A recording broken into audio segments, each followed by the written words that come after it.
And welcome into Twins Takes. I'm Twins Central, joined here this afternoon by Troy, Twins Insider, and Falvey's Mattress as we break down the trade deadline that has happened. We did a live show last night. We thought there would be some action. There was. With that, we'll get into the news. Breaking news. Well, I got some bad news for you. Extra. Good news, everyone. It's time for the news. And the big news that I'm sure everybody is aware of by now, if you somehow aren't, the Twins acquired right-handed reliever Jeff Hoffman in exchange for left-handed pitcher Dasan Hill, who, according to MLB.com, is the Twins' seventh best prospect. They also sent right-handed starter/reliever John Klein, who we did see make his major league debut for the Twins a month or two ago. He's 17th, and then infielder Damari Pena, who was not ranked, also went back to Toronto. The Twins did send some international bonus pool money Toronto's way. Toronto sent back just Jeff Hoffman. They are covering some of Hoffman's salary, not this season, but next year. He's under contract for the rest of the season as well as next year. What are your guys' initial thoughts on this deal? Yeah, so my first initial thoughts right off the dome was that it was pretty obvious that the Twins were going to trade for a right-handed pitcher, right? That's what, the Twins beat writers have said over the last few weeks about how can the Twins upgrade their bullpen? How high are they going to go with the best options on the market when you had guys like Luke Weaver and all of those other relievers, Camilo Doval, even just going from the cheapest options to the highest leverage pitchers on the board. And Jeff Hoffman was probably around the second or third best guy there. You could argue even the first guy. I wouldn't. Luke Weaver is probably slightly higher there, but there was a little bit of discussions before we officially went live, and this is a player that has the playoff experience. He was really good in the playoffs last year for Toronto. Obviously, they made the World Series, and then obviously the Miguel Rojas thing happened, and then he was very shaky to begin this year, but ever since then, ever since about, I think, the month of June, he has been absolutely dialed in as kind of a setup man and seventh and eighth inning guy. Kind of took him out of those kind of higher leverage roles, but then slowly worked him back into it. And then he's just been missing so many bats. His whiff rates at an absorbently high rate, something that this bullpen really needs to get going. So Jeff Hoffman, there really isn't any complaints in my eyes. Yeah, for me, the sticker price looked high right away, but then I looked more into Hill, and he's got such a high walk rate in A-ball, and he's struggling. It's nice that he can touch 100 miles an hour, so it did hurt in that way as a left-handed pitcher, but you're getting Jeff Hoffman, and I've got the numbers here pulled up. Aaron Gleeman is saying that the Blue Jays are going to cover $3.75 million next year, so we'll just be on the hook for about $7.25, which for a Jeff Hoffman caliber reliever, that's a really good number for a low payroll team to be paying him. And I just like the length that gives us. You look at our bullpen now, and suddenly we've got a really, really solid back four. And in a lot of close baseball games, I like our chances to win. So I really like the move for what it is. Yeah, I mean, simply put, the Twins got better today. They added, like we said, I think he's the second best reliever move today behind Weaver. And Dasan Hill is, ironically, a little bit like a younger Kendry Rojas. He's pretty much lost any kind of starting pitching pedigree. So you traded a bad A-ball reliever, in my opinion. Ultimately, it's this is the most aggressive this team's been outside of 22 in a long time. If you compress the Nance trade and the two trades made earlier in the week and this one, they really made 4 deadline moves, all pitchers, and that's been the weakness of this team. We can talk about the offense, but this is a high-scoring offense, and it's been a bad pitching staff, and they got a lot of good to serviceable to very good pitchers. Yeah, I don't know that I want to throw Dasan Hill into the reliever bucket at, 20 years old. He still has a lot of runway ahead of him. He is a guy that certainly is talented, but he's a guy that Twins fans should be completely comfortable giving up for a Jeff Hoffman type reliever. This isn't a guy that's, only a late inning option because he's in the Twins bullpen. He's a late inning option in, every bullpen around the league. This is a legitimate arm that, every team would rely on to get outs late. That's exactly what we asked for, heading into the deadline. Get somebody that's better than, Andrew Morris, get somebody that's better than Yoendrys Gomez. I think they did that with Jeff Hoffman. Yeah, and, talking about just the prospects they gave up in general, I think it's also a really fair price. And for compared to the rest of the market. I know Blue Jays fans were really disappointed in the return they got for Kevin Gausman, but I think here they should be pretty satisfied with getting a guy like Dason Hill. And, he's had a really shaky year, but I think, there still is a lot of time with him. He's only 20 years old, already at high A. There's still a lot to work with there. John Klein's just kind of whatever in my eyes, but it's certainly another body for them. And who knows, he could easily break out. He's only around 25 years old. And Demurray Pena was surprisingly not a top 30 Twins prospect. I know a lot of Twins prospect watchers are pretty high on him, but, I'm also okay getting rid of him as well.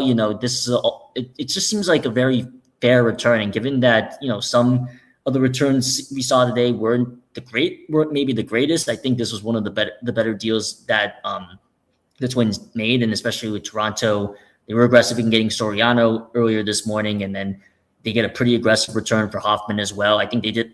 We might talk about it a little bit later about how other teams did, but I think Toronto had a really interesting deadline, and this return for Hoffman is really interesting, but I think it works out for both sides.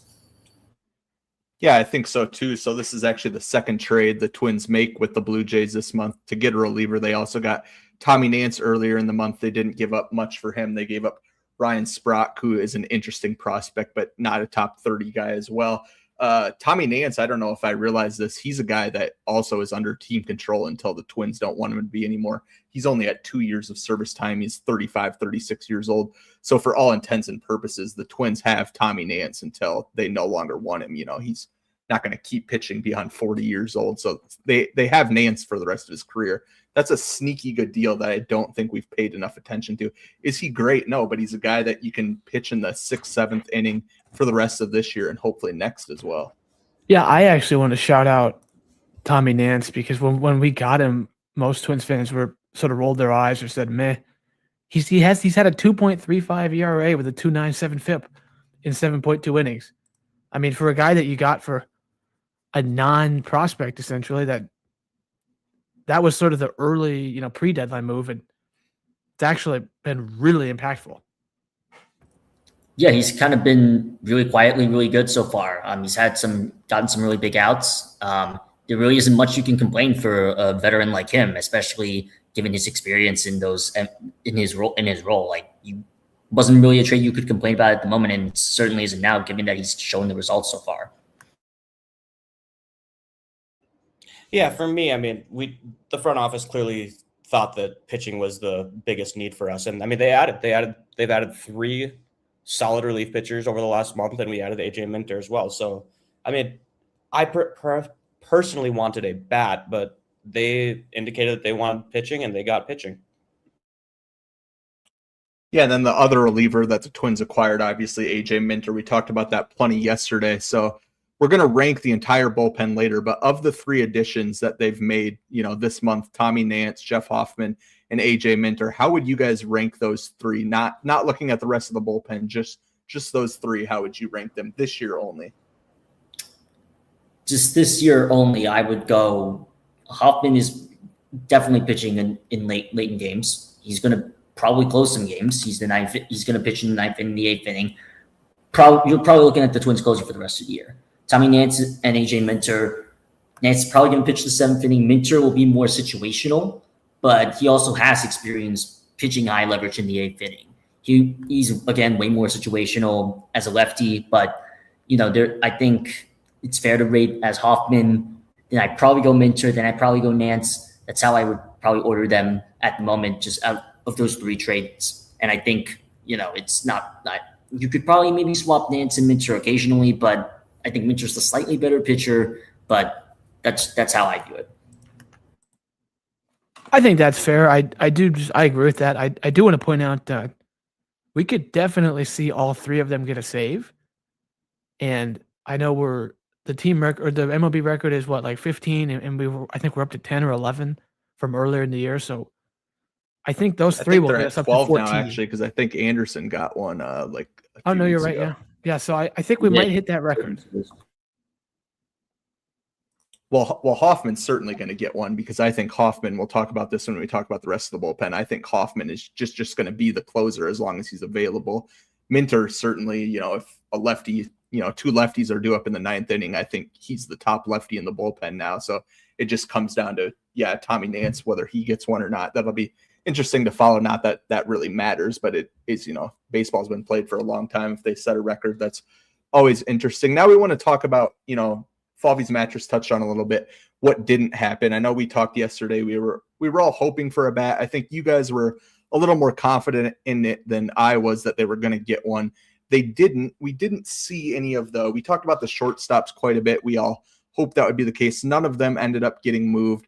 The outfielders, Tyrone Taylor did end up getting moved to the Cubs, but I didn't think he was a needle mover. So the Twins are keeping it in-house. All the guys that were on the roster last night are still on it today, and they didn't add anybody externally. How, disappointed in that are you? Like, was there a trade that you saw like, oh, I wish we would have got him, or are you kind of content with it? I just want to, because it was out there a little bit, the Neto thing. I just want to touch on that because I think I talked about it. It was a fun idea, but I'll just say that we have someone who's kind of familiar with the situation, and it sounds as, and to get like a multi-year team controlled needle moving bat, you would have had to send Walker Jenkins.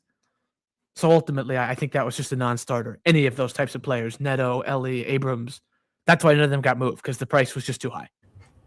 Yeah, the price was ridiculous. And also, if we're talking about big bats, Hunter Goodman as well.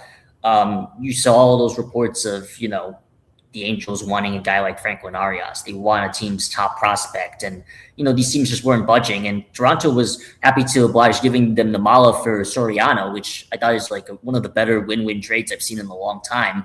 So and with the Twins, at least, Neto is a very fun idea. He is a player that would instantly improve the ceiling of this offense. But at the same time, he's also kind of a player that, is he really going to push the needle forward, moving forward for the future? He's a guy that he's a really solid player.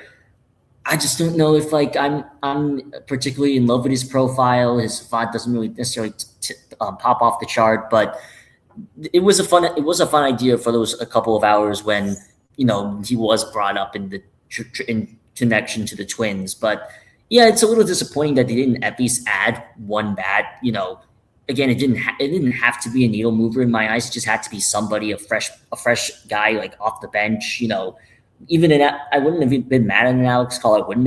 I pounded the table for Tyrone Taylor. Obviously, he's going to Chicago, so this is it's a little disappointing. But I also think that this front office really believes in the guys they have right now, and every time the guys have been this team offensively has been shot down, they've responded really, really well to adversity, and I have no doubt that they can do that. In these after what was a pretty deep, where they fought back in all three their games against Seattle, and they fought back late against Kansas City as well. You don't want to leave it late, obviously, but this team has some sort of gene that Shelton's really inflicting onto them. So I think staying in house isn't the worst idea with the offense. It's a little disappointing that another veteran wasn't added. There's just the little things in the margins that I think that would be really beneficial for this offense. Yeah, I mean, listen, my gut, right when I saw that we were done, I was disappointed. I've been pounding the table for a bat for a little bit now. I mean, we've really struggled out of the All-Star break. Then I thought more about it. We are still one of the top scoring offenses in the American League. We've got Byron Buxton, our best hitter, who should be coming back within a couple of weeks, hopefully. Royce Lewis has really picked up his game, so maybe he's back. I mean, our offense is fine. It's really struggled, so I've had some recency bias in asking for trades. But, I mean, a trade like Neto, I mean, we saw Adley Rutschman, what he got. And that was a hell of a package that the Orioles got for Radley. So the more I thought about it, I'm okay standing pat. We added to the back end of the bullpen. We added a starter. So I think I'm content with where we're at now. Well, and the Twins' offensive success thus far has mainly come down to, let's call it what it is, overperforming with runners in scoring position, adding a Tyrone Taylor, adding a, even a Taylor Ward, somebody like that. I don't know that that's going to change the complexion as a whole. I think this is going to be something that they rely on the rest of the year. Adding a Tyrone Taylor isn't going to, they're still going to be relying on these other guys to come through in those situations. We'll see if that happens or not. Or maybe, like you said, maybe Lewis is just better. Maybe Keyshaw continues to, come through. He's been really good for the last few months. So I think they were always going to rely on the guys that were already here. Would have it been nice to, supplement that with just another piece? Yes, it would have. But I'm actually, I don't know if upset's the right word, but say the Twins do sneak into the playoffs, I think they could have used another starter, because you're looking at Joe Ryan and Taj Bradley, in game 1 and 2 of a wild card series. But then game 3, now you're looking at, Bailey Ober or Connor Prelip if he somehow isn't shut down by that point. I think a Kevin Gausman or a Robbie Ray, those were the two guys I really looked at. Troy mentioned Gausman. The package seemed pretty light. Like, I think getting a guy like that actually would have went farther than getting one of these marginal bats. Yeah, and like I mentioned the Gausman deal, again, Blue Jays fans were just really underwhelmed by it. And given that he's a guy that, has been really clutch for them in the postseason, except 2023, this is a guy that, has a lot of this would have just provided a lot of experience for this Twins starting pitching staff, which is what they need heading into the post if they want to make a really true deep playoff push. I'm not saying that should be the expectation, but this Robbie Ray went for a relatively lighter package as well. I know Padres fans are a little disappointed. They have a lot of those toolsy prospects that they like, and and Casey Mize as well went for also a relatively cheaper price than I thought he would go. The Padres only had to give up their number 2 prospect, who isn't a top 100 prospect, and also a guy that wasn't in the top 100. So this is, I think, going after a guy like Mize, going after a guy like Ray, and the deals for starting pitchers besides Skubal really weren't that crazy. And even Soriano, like, I think you could you could put a competitive offer on the table like that. And it's a little, I'm a little surprised that they weren't more proactive in that search. Getting Kremer felt like, okay, we got a back end, we got a 4 or 5 starter that we need. Now let's go get a guy that can be better than Ober. But I also understand, they also seem to trust in the starting pitching staff as is. The price, some of the prices though, it felt like it was attainable. Yeah, one of the names that annoyed me to that extent, and it was the trade happened almost simultaneously with the Hoffman trade, was Foster Griffin. He's a 1-year guy. He's having a really good year. He's not, I don't think he's incredible, but he's been very good. And, he went to a division opponent. He went to Cleveland, and he did not go for a big price.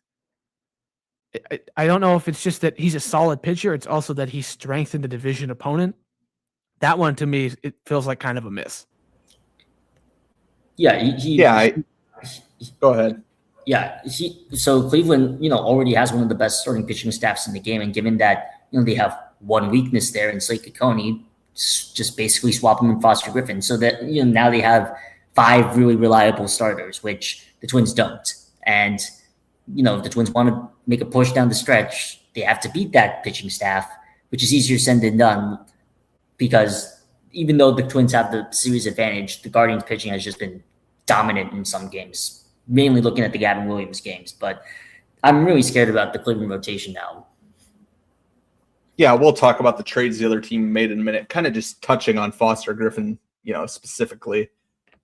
This is a guy that went overseas the last 3 years, came back. He was an all-star this year for the Nationals, and I'm not taking away what he's done so far. He's been really, really good. He's also overperforming his FIP by a full run per game. His ERA is 3.06. His FIP is 4.09. If he pitches to his FIP rather than his ERA, that's, the exact same ERA as that Dean Kremer's been putting up for the Orioles outside of this year. Like, are we sure Foster Griffin is talent-wise really that much different than what the Twins got? He's better than Ober. I mean, Prelip is better than him, but Prelip's not going to make a playoff team because he's going to be done. That's the problem. Yeah, and it's again, like the starting pitching staff prices are just really what is kind of irking me off. Here's an interesting comment from our guy Ryan Linderholm though. Griffin gives 2024 Fetty vibes. I don't know. maybe I can see it, but I also didn't think that Eric Fetty was very good that season, even though he had a really standout first half of that year, and obviously he's really sucked since then. I think Griffin gives you a little bit more value because he is a lefty, and he stood out on a pretty putrid Nationals pitching staff, and he isn't going to really stand out in how deep this Cleveland staff is, but he's there, he's a name, and I think comparing him to Fetty's a little bit unfair, but I can also see why you compare it. They're both former overseas guys that dominated, come in, they pitch really strong first halves of the year, they become all-stars, and they get traded for a decent haul. Although Fetty really wasn't. It was that weird 3-team deal. But I think Griffin is a little bit more valuable than what 2024 Fetty was. Yeah, we'll see. I mean, Fetty, I'm looking at his stats here. When he came back overseas, he put up 4.6 WAR in his half season leading up to the trade deadline with the White Sox. That's a full win, better than Foster actually has been. Like you said, he hasn't been any good since, although he has gone back to Chicago and he's been at least serviceable this year. So I actually like that comparison by Ryan, but it looks like Falvey's Mattress wanted to jump in. Yeah, I hate that comparison just because what Eric Fetty did to us in 2024. Ryan, thanks for the comment. But I mean, Eric Fetty was lights out against us in 24. And I mean, his whole career, I'm looking it up right now. He's 3-0 with an ERA of 0.96 and 27 strikeouts in 5 appearances against the Twins in his career. So I really hope Foster Griffin isn't like that. Yeah, hopefully he's not that good. The Twins certainly will probably see him at least once, if not twice down the stretch here. But now let's take a look at the bullpen as a whole. I think the 8 names that we're going to see in the bullpen, 7 of them are fairly set in stone. That's Jeff Hoffman, Yoendrys Gomez, Andrew Morris, AJ Minter, Tommy Nance. I think Travis Adams is probably safe. Taylor Rogers, another guy I think is probably safe, although I don't know that he should be. I think the last spot comes down to Cody Funderburk or Kendry Rojas. I think they'll stick with Funderburk because he's been pretty good, and I think they'll want to keep Rojas kind of stretched out at AAA as a starting depth option at least until September. But how would you guys, rank these guys, or which of them would you trust in late innings? I think the only 2 guys I trust right now in terms of getting the 9th inning is Andrew Morris or Jeff Hoffman. Gomez has been, really good, but the regression monster is coming to eat him, and it came on Sunday afternoon. So I view Gomez as more of, he's probably going to pitch in the 7th and 8th inning a little more. Minter as your best lefty, Nance as your 6th or 7th inning guy. Adams as well could pitch late into games. That's weird. I was told that we banged the table for Adams to be pitching higher leverage situations, and it's been mixed results so far, but the fastball looks really lively. So I think Adams is a guy that could see himself battle his way into later innings. Probably not, but it wouldn't surprise me. Taylor Rogers as well, and Funderburk. I think they'll probably keep Funderburk over Rojas. I think Cody's really improved his stock over the last month or so. It's really helped that the whole bullpen has been pretty good for a month. So, but he's really stood as the second best lefty. I think Rogers is probably the shakier one out of all the bullpen arms right now. But I get why they want to keep him. He's a veteran. He knows the Twins. I can't really complain about his presence in the pen, given that he has a lot of experience pitching late in games, something that before the Twins acquired Hoffman, they didn't really have. So if he can be kept around 2 in my eyes. I think he's probably the lowest on the totem pole though right now, besides Funderburk, and again Rojas. We'll see what they do to him. I'm really interested to see how they're going to manage his innings in August and September. Because they've kind of been dilly-dallying with him as a 1-inning guy, spot starts some games, multi-inning guy. Not really sure what they're doing with him yet, but they're really taking their time with him. Yeah, I mean, I think that Hoffman's just going to be slated in as the closer. I mean, we gave up a pretty sizable package for him. I think we're just going to have him as our legit closer now, and I think Morris just goes to that 8th inning role. And then it's kind of a Minter and Gomez fight for the 6th inning or the 7th inning, just depending on matchups. Tommy Nance has been good. I think Adams, like you guys said, will stay. Funderburk probably over Rojas. I don't know. I think they'll probably hold on to Rogers, but we do have a lot of lefties in that pen right now. And Jack Anderson has looked good with the Twins. So if we want to get a little weird there, I could see Jack Anderson coming back up for Rogers at some point. I don't think that will happen, but just with 4 lefties in the pen as is, you could argue that way. Yeah, I think we're all kind of in lockstep. I mean, Hoffman's going to be your closer. Then really everything's matchups after that. Morris is going to be the number 1 fireman. That could be 8th inning. That could be 7th inning. That could even be 6th inning. Minter's going to be matchups. Rogers is going to be pure matchups. Gomez should be pure matchups. Funderburk will get used some. Adams will get used for some length. I want to touch on, I think we all kind of agree on this, so I want to touch on something kind of related, and Will brought it up. Taylor Rogers is going to be here, but he probably shouldn't. And he gets into, there's a pile of several veterans who are going to hang around who I really don't think should be here. And this is limited, including but not limited to Taylor Rogers, Josh Bell, Tristan Gray. There's just this pile of veterans that are sort of just there, and people will talk about clubhouse and veteran presence and all that stuff. But are there sort of some fat trimming you guys would like to see, if you will? I mean, yes, but who are you calling up? Like, I'm not pounding the table to DFA Taylor Rogers so we can call up Jack Anderson. I'm not, Well, but there's an argument you could. I mean, he's not good, is my point. Yeah, I mean, you could, but I just don't really think that it matters. Like, could you DFA, Tristan Gray, or just option him and call up, Kyler Fedko? I mean, I guess you could. Like, obviously, I know, like, the hope is you get rid of those guys and you call up Kalen Culpepper, but Culpepper hasn't been good since he came back from his injury. I don't think they're just going to do that. If they were, they, would have done it a few days ago when they brought up Tristan Gray. Walker Jenkins is the more interesting one. I think that one should be close. I have a feeling they're waiting till that August 13th day that we talked about, so he's eligible for PPI next year. I don't really like that because you just made moves to be aggressive. Call him up, get him up here, get his feet wet, and so hopefully by September he's hot. But I am afraid that is what they're going to do. As far as the rest of the like AAA swaps you can make, there's not really anybody down there that I think make the team better than the guys that are already on the roster. Yeah, I mean, a lot of people, and here's Cy Louis with an Ask Twins takes. What are the odds Bell is DFA'd and why is it 0%? Louis, I think a very smart man once said in a group chat that Josh Bell is our X factor, and we're going to go with him. Our offense is going to go with him down the stretch. So, he had a couple good swings yesterday. Hopefully he can get hot. I don't expect to DFA Josh Bell at all, obviously. The obvious one would have been to move Trevor Larnach, and it sounds like we tried to a couple times today.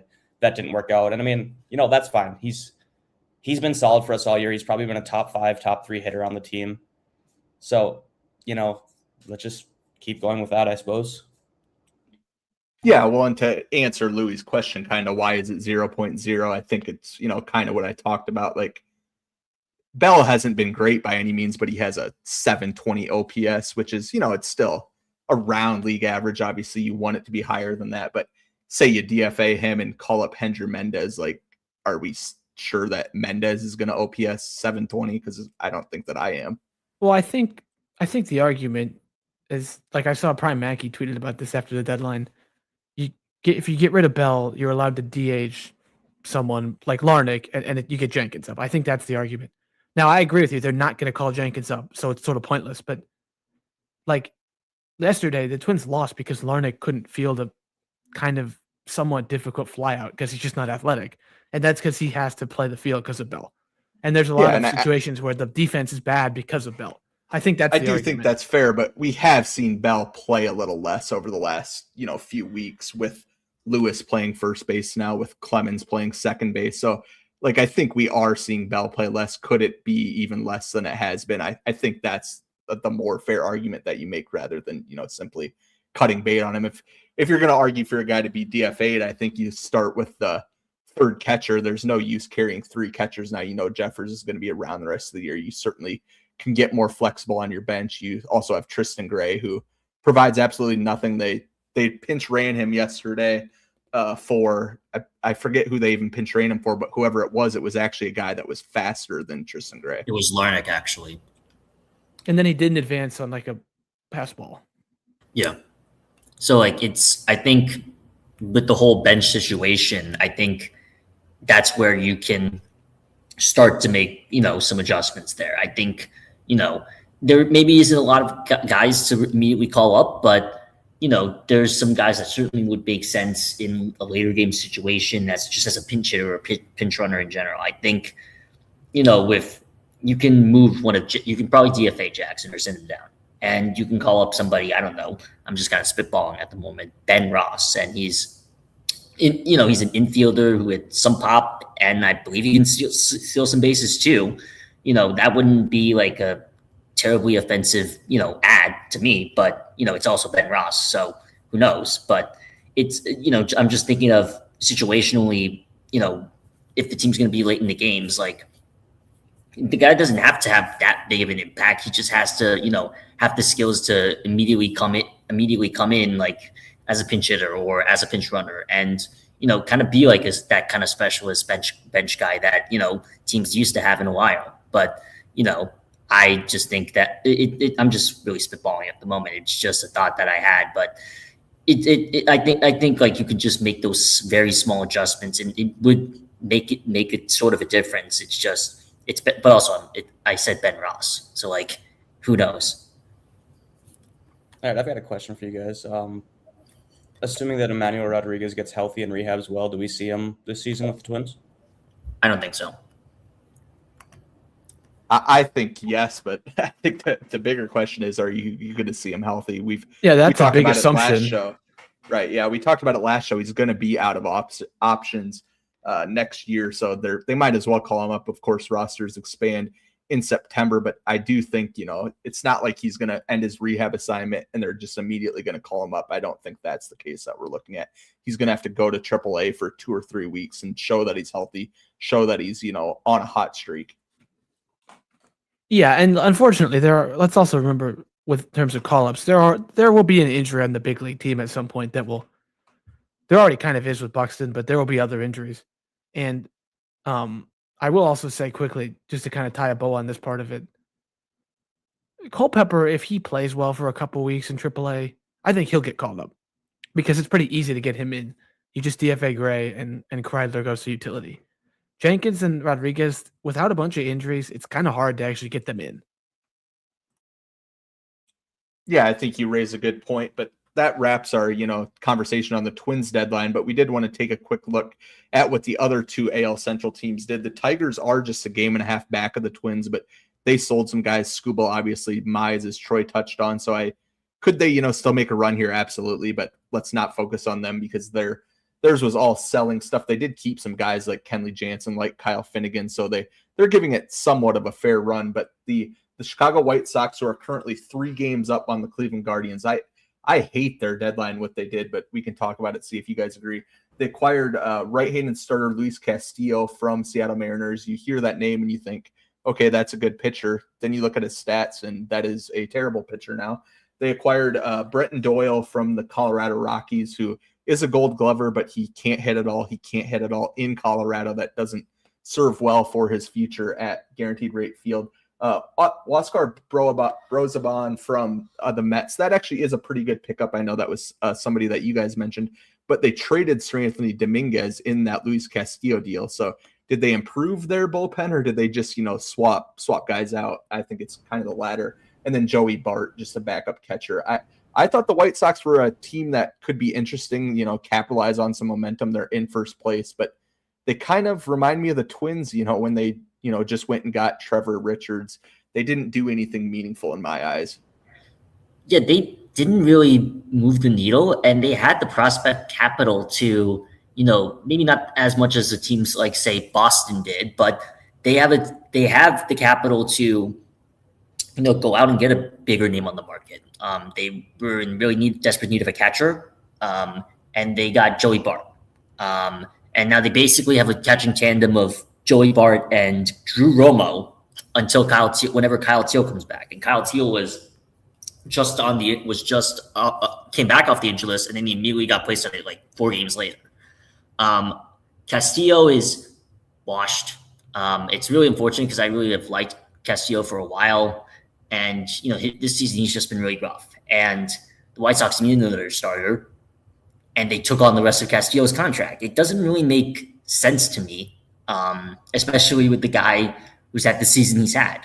I think it's a really bad move, and given that, they traded Dominguez, sure, but I didn't think Dominguez was that bad, honestly. White Sox fans didn't really like him, but, for a reliever like him, I think you can trust him to get better as the season goes along.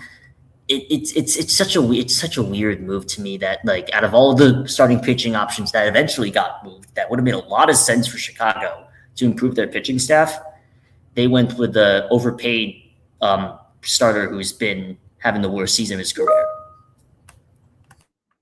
Yeah, and Dominguez is also way younger than Brazoban. Brazoban's 36. Castillo, like you said, is old. He's washed. His ERA is about the same home and road. It's 5, but his FIP at home was 3.97. On the road, it was over 5. So that's a hitting friendly ballpark in Chicago. He's going to be horrible.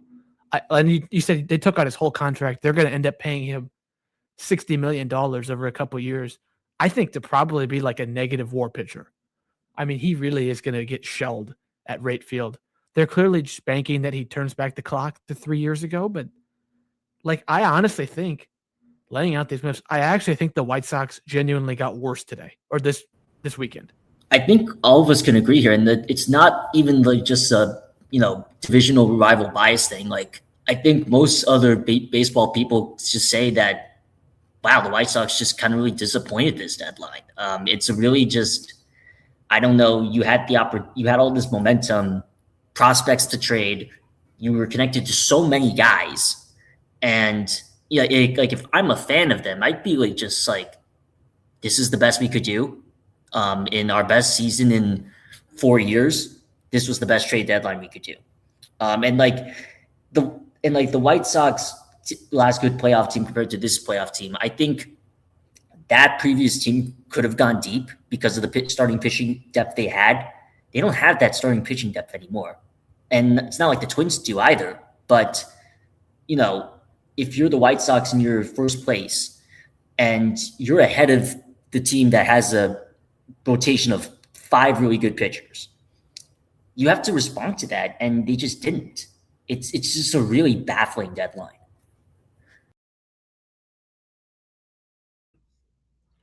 Yeah, I mean, looks like we lost Troy for a second there, but I agree. I think, like Insider said, I thought the White Sox just got worse.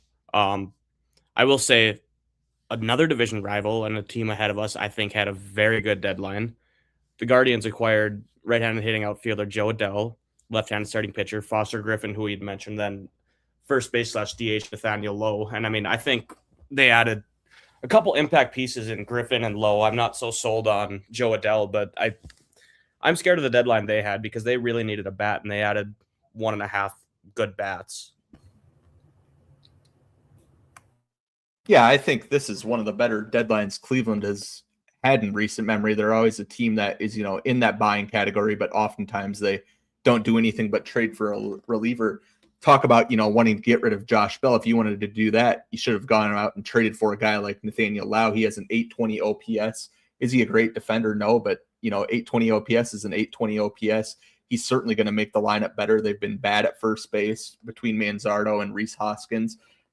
We talked about Foster Griffin. Do I necessarily believe in it? No, but he's been really good this year. If he is good for another 2 months, that's a great pickup. Joe Adell is a guy whose name is, far better than his production, which makes sense. He was a top prospect. He has the defensive highlights of, robbing the 3 home runs in a game, which, by the way, does not make you a good defender at all. I mean, it's a, cool highlight to post on Twitter, but that's all luck and circumstance. That's not a legitimate skill. It doesn't make you a good defender.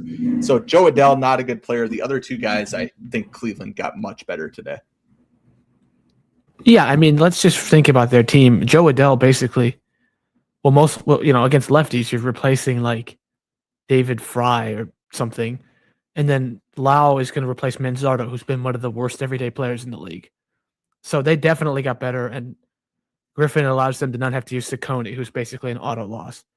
Now, they still have their lineup will go from 28th with these before those moves to 22nd. So They're still not perfect, but they did get better for sure. They got better, not by much, but given their offense and how it's been, especially with Ramirez out, and even when Ramirez has been back, they just need any sort of spark. And Adele, while he's not great, I think he's going to provide him a little bit more power than what they're used to in the corner outfield spots. Lau is a really solid pickup, and I think just Cleveland fans are going to be happy that Manzardo is finally pretty much done. So I think they got better. How much better will they be? Maybe not that better, but it'll be noticeable that their offense is competent. They'll put runs up. It's just how much more competent are they going to be? It is worth noting that I'm looking at Joe Adele's splits here. He has a 910 OPS against lefties, 593 against righties. So if they're going to use him only against lefties, that's a really good pickup for him. 910 OPS is one of the best hitters in the league if you did that across both hands. So it'll be interesting to see how they used him. So maybe that pickup is a little bit better if that's all they're going to use him is to hit against lefties. Maybe platoon with Stephen Kwan, something like that. But before we go, I wanted to get your guys' predictions. The rosters are mainly in form here. Of course, we'll see some prospects come up for all three teams over the next 2 months. But so the White Sox are 3 games ahead on the Guardians. They're 4 games up on the Twins. How do you see them finishing by the end of the year? I'll also throw the Tigers in there. They're 5.5 back, so they could make a run, but that's a lot of teams to leapfrog. All right, I'll be the bad guy. I'll go first. I think the Guardians are going to win this division. Like I said, I really, really like their deadline for them. I don't know if our offense is sustainable. I do think we come in second, and maybe we, it's nice that we do have so far. We have a better record heads up against the Guardians. I think we're 6-4 against them. So we got a big series at Target Field coming up in I think September. So I mean, if we can win that series, there's a chance for us. But I just like that Guardians deadline too much. They added exactly what they needed with a power bat. So that's my prediction. Yeah, well, I'll just hop in quickly here because I'm going to pair everything that you said. I think the Guardians win the division by a game or 2. I think the Twins finish behind them. I see a skid coming for the White Sox. They didn't do anything to reinforce themselves. They kind of been overperforming the whole year. Not that the Twins haven't been, but I trust the Twins' talent a little bit more than the White Sox. So I'll also go Guardians 1, Twins 2, and then White Sox 3. Yeah, I think I want to say the same thing, but I'll be a little different. I think the White Sox just barely hold on. It'll be really close in September, and I think the White Sox just have a little bit more young talent offensively to just slightly get it over the line. I think the Twins finish second. Guardians are going to be the team that's going to be left out. But it's just going to be really tight. I just really see some of these teams are really going to struggle, but eventually one of them has to make it. And I guess I slightly trust the White Sox young talent to do so, but it's good. It's really tight. I'm saying the White Sox, not very confident though. If they didn't trade Mize, I probably would have said the Tigers, honestly. But with Skubal and Mize gone, I think that's probably too much. So they'll come in 4th. I think the White Sox will come in 3rd, and I guess I'm the only fan here. I guess I'm gonna pick the Twins to come in first place. I guess the Guardians had a good deadline, but for some reason we have that big series against them, and this team Shelton has had that team's number for whatever reason. We should be able to have the tiebreaker if we win just 1 out of 3. The Guardians, they've had at some point if they have a single starting pitching injury, they're going to be in trouble. That offense is, even with a couple guys, is just bad. That bullpen is kind of taxed. Case Smith is obviously really good, but that's kind of it. So, yeah, Twins 1, Guardians 2. It should be noted. You keep going. No, that was it. Well, Tigers 4, Royals 5. Yeah. No, I think the Royals are going to win, actually. Yeah. I actually think that with the tiebreaker thing, the Twins and the White Sox only lead the season series so far 4-3. And of course, the Twins have the tiebreaker for the Guardians right now. I think it'll really help the Twins that they have a tiebreaker advantage and/or are close to having a tiebreaker advantage right now. It's not everything, but it is going to be really important. It's not going to be brought up enough, but Twins have the tiebreaker for the Red Sox. They have the tiebreakers over Houston, I believe. They have a tiebreaker over a lot of the teams around them. And that's going to be really, really useful for the Twins, especially they start piling up some wins. It's going to be really hard for some of these other teams to really catch up because they just don't have the tiebreaker over the Twins if it really comes down to that. Yeah, and of course, the other path into the playoff is the wild card. The top two spots are essentially locked up between whoever finishes second and third in the AL East, with the Red Sox going on a heater leading up to the trade deadline. Then you have Cleveland currently in third, Twins a game back behind them, and then there's a few teams jumbled in there. The Rangers, who it sounded like were open to selling off, they ended up keeping everybody. Jacob deGrom declined to waive his no-trade clause, so I guess they're going to keep going for it. The Mariners, who the Twins just played, are in contention. The Orioles, who obviously sold Adley Rutschman, they're in the mix. The Tigers, as we talked about, and then the Blue Jays, who did a mix of buying and selling it. My question is, how many AL Central teams do you see getting to the playoffs? They're going to get one for sure. Do you see that third spot going to, whoever loses out, or do you see one of these teams from the AL East or the AL West, leapfrogging the second and third team in the AL Central? Well, so again, I mean, the Orioles sold off ultimately, so they're probably going to fade out. They were struggling before. The Tigers sold, they're going to fade out. The Rangers, they didn't really sell, but they didn't buy, so they relatively got worse. I do think the Mariners are going to win the division. We saw it. That they're much better than their record. I think the Astros will probably fizzle out. So I do think that there's going to be two AL Central teams. And it's going to be the first place team will make the playoffs, obviously, and the second place team will be that last wild card. So I think we'll get two AL Central teams. So the Twins really don't have to win the division. That'd be great, but they have to come in second at least. Yeah, and I think just these AL Central teams have a little bit more to play for given how close it is in the division. And these other teams, with the only team I'm really scared of there is maybe Seattle, and Detroit obviously has has all their offensive pieces. They can definitely string together some wins. It's just, again, with no Skubal, no Mize, it's just kind of going to be an uphill battle for them. Toronto's interesting. I thought they had a really interesting deadline, but obviously, they're just kind of out of it right now. They're probably wise to, be around mediocre and, have a reset for next year. So I just think that the AL Central teams will have a little more to play for. So I think they will have two playoff teams. Yeah, I mean, I'm going to agree with everything you guys said, and I'm just going to say I'll keep it brief because I think there will be two AL Central playoff teams. I think the Guardians and the Twins are going to beat up on the White Sox because I don't think the White Sox are sustainable, and I think they had an awful deadline, and that's going to be some free wins for the AL Central teams. Yeah, we'll see. I guess I'm going to, play devil's advocate. I think the third wild card spot will ultimately go to whoever loses the AL West. I think the Astros will probably hold on. They did end up buying, actually, although they kind of sold too because they traded Arrighetti for Dalton Varsho. I don't think they made any other moves. They obviously tried to get Trevor Larnach, although that got pulled at the last minute, at least reportedly. But I think the path, I've felt this the entire time, has gone through winning the division. That certainly, is attainable. So is the wild card. It's certainly in the path. We'll see how it plays out over the next few months. It should be noted, winning the division also might get you a first round bye, but it definitely will get you a home playoff series. The wild card 3 will not. And that would just be, among other things, that would just be fun to see Target Field hosting a playoff series again. I posted the Jeff Hoffman striking at the side in the 9th inning Game 7 of the LCS last year. I want Target Field to be like that again. I know it was only 3 years ago at this point. It's felt like 10. It needs to happen. Like, if it's not this year, it's fine, but it needs to happen soon. I think most of the fan base now is a little bit rejuvenated because of this deal. And if they make it, and they win the division somehow and they have a home playoff game, that's going to be really exciting.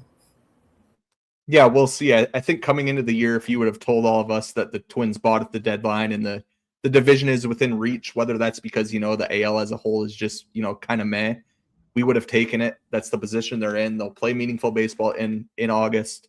If they continue to play well, they'll play meaningful baseball into September. And then, beyond that, who knows? But I think ultimately it's just fun that, we're talking about this and we're not talking about, okay, what did we trade Joe Ryan for? What did we trade Ryan Jeffers for? What did we trade Josh Bell for? I'd much rather be talking about their playoff hopes than, what 21-year-old prospects they got back today.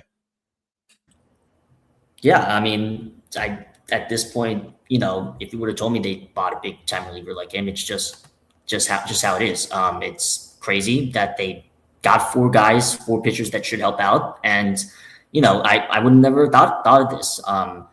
Maybe they're a little disappointed they didn't get a bat, but again, can't really complain.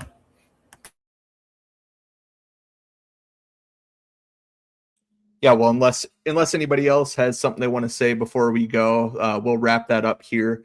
So in conclusion, the Twins get Jeff Hoffman today, Tommy Nance earlier in the month, AJ Minter, and Dean Kremer, who will be making his debut against the Kansas City Royals on Wednesday night. We'll recap that as well as the rest of the Kansas City Royals series either Thursday evening or Friday sometime.